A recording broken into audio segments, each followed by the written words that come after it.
চল বন্ধু, কোনো জায়গা থেকে ঘুরে আসি। ভালো লাগছে না আর।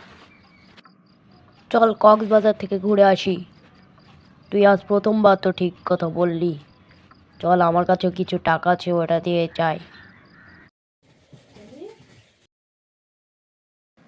এ বন্ধু, শিখিরা এদিকে আয়, আমার বিশাল ভয় করছে। আমি যদি এখান থেকে উড়ে পড়া যায় তাহলে আমার কি হবে? তুই তাড়াতাড়ি আয় বন্ধু। ভালো হয়েছে, আসতে না আসতে তোর হোস্টেলে শুরু হয়ে গেছে এখানে।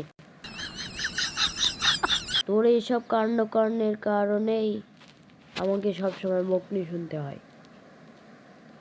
তুই পারলে নিজে নিজে আয়, আমি আজকে তোকে সাহায্য করব না। একটা শর্তে তোকে সাহায্য করতে পারে, আমার কাপড় চোপড় সব ধুয়ে দিতে হবে। ঠিক আছে বন্ধু, আমি সব কিছু করতে রাজি। তার আগে তো আমাকে এখান থেকে বাঁচা, তারপরে দেখুনি।